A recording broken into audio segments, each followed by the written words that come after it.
Well, Victoria was a very complicated baby. She had a ventricular communication, no walls inside the heart. But she wasn't symptomatic until she was 10. I was in the pool with my cousin and my brother. I remember that I was swimming with them and I started feeling chest pain, a lot of chest pain.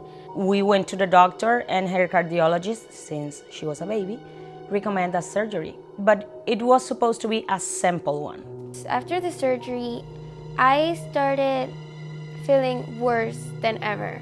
And the doctor he is a very respected cardiologist, told me, I need to be sincere, Mom, your daughter is dying. If you can, take her out of the country. I had to run, no visa, no anything at that time. I made a call in Venezuela. It's very complicated to find a visa. I told the officer, my daughter is dying. I need a visa. I remember the amount of time my mom spent trying to find a hospital in the world that I could go to. I'm a journalist. I made a Google research and I found Nicklaus Children's Hospital. I didn't want to leave Venezuela because I still love being with my family and being with my friends all the time. It was like leaving part of me behind. Late one afternoon, I got a call from the late Dr. Zackheim that he had a new patient in his office who was in horrible heart failure. In Victoria's heart, in attempting to repair the aortic valve area, they had accidentally damaged the mitral valve, damaged it beyond repair. She was at his office Monday at 1 p.m. Victoria underwent surgery Wednesday at 7 a.m. That was the first time I met Dr. Hannon.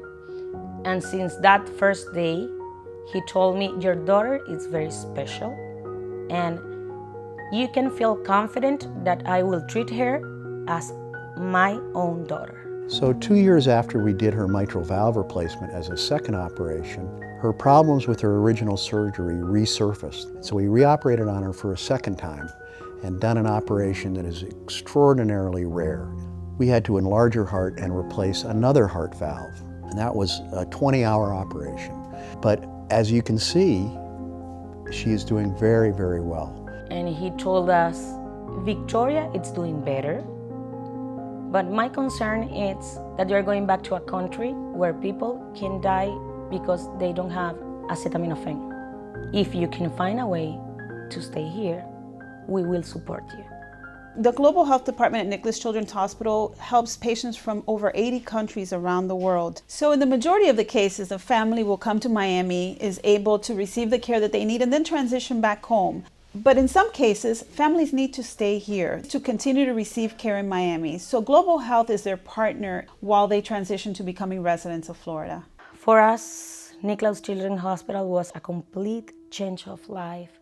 Why? Because they were there to support us, global services. Our commitment to these families is to take care of these patients for the rest of their lives. Even when they grow up, they become teenagers, as Victoria is right now, or when they become adults, we would like to provide the service. Then we will like to be their physicians and their cardiology group for the rest of their lives. She had 4 open heart surgeries, 5 cats in total, mostly to fix what was wrong in Venezuela.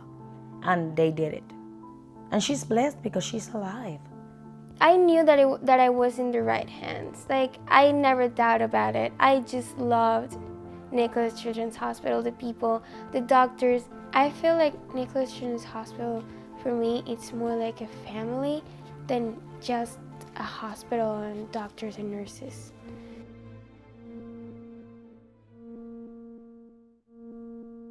Victoria is my daughter. She's a daughter to me. And just like we want to give our children everything, we get a lot back from our children. And what Victoria has given me is beyond price. I mentioned that her second operation was 20 hours long. At one point during her operation, and now I'll say something that I don't think I've ever told her mother, and I'm positive that I didn't know, We've been giving her, putting sutures in, giving her blood products for hours. About 20 minutes later, she stopped bleeding.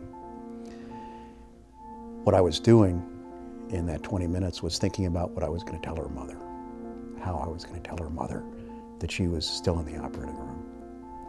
Years later, I was talking to a wonderful friend, a priest, and he said, "Bob, in congenital heart surgery, have you ever felt God in the operating room?"